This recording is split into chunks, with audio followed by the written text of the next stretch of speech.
План проникновения на нижний уровень Ракудзаичи Нагино-Джо-Эн, пробуждение магии Хакури и тяжелейшее испытание для главного героя. Неужели главный антагонист следил за Тихиро? Так что погнали начинать данный разбор. Ну а также напоминаю, что прочитать свою любимую манхву Манхуа вы сможете на rimanga.org. Здорово, ребятки и анимешники, у микрофона Зик. А вот ребята, которые оставили свой коммент под прошлым роликом. Ну а мы начинаем.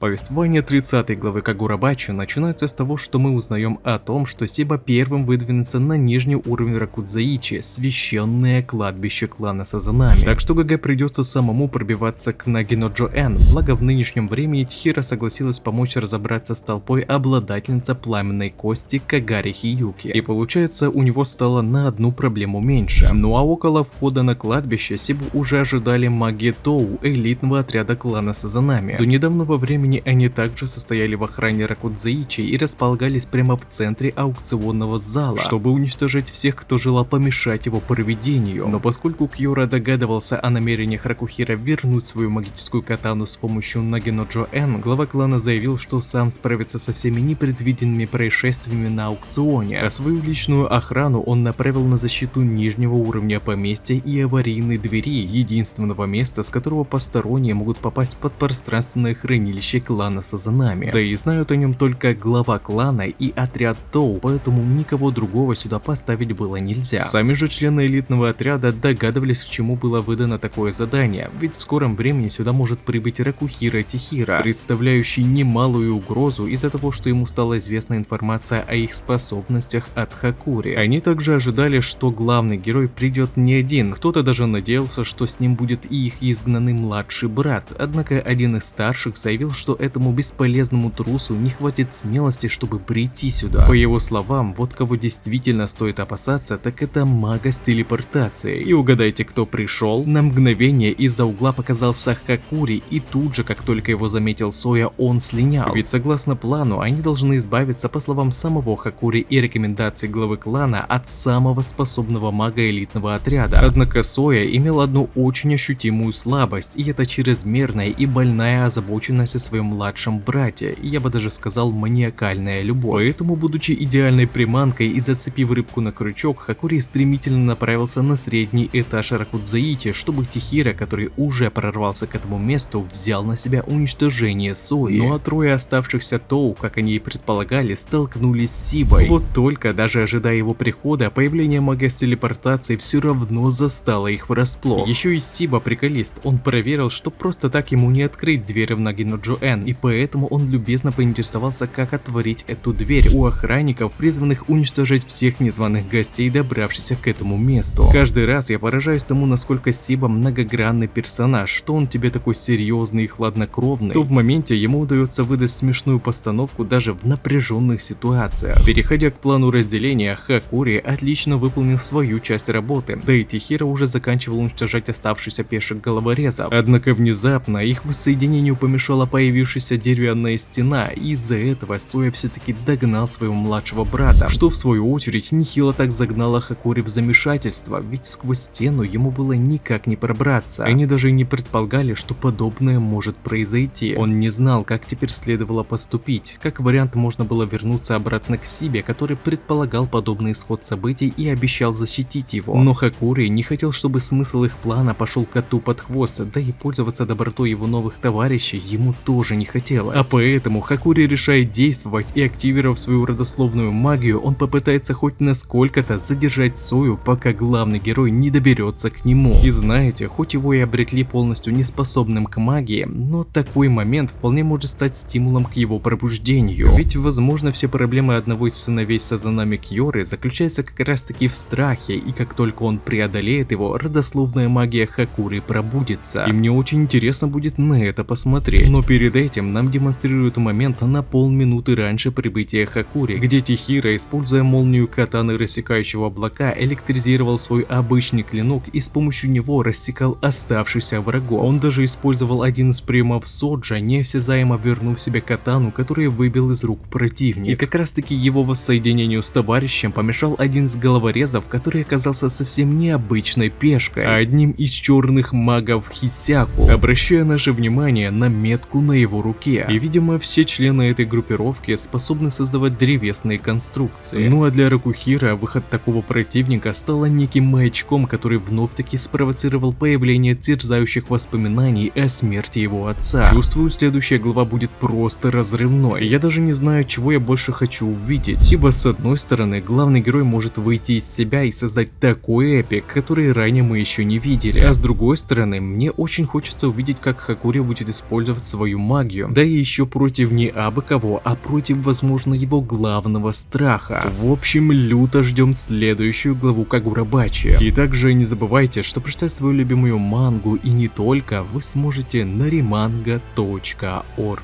А на этом ролик подходит к концу. Пишите в комментариях, что вам понравилось, а что не понравилось, и несколько комментариев попадут в следующий ролик. Если тебе понравился ролик, тогда лайк и подписка для меня будет лучшей благодарностью, а также не забываем про колокольчик, ведь в последнее время не всем приходят уведомления. Всем спасибо за ваш просмотр, мирного неба вам над головой и всем пока-пока.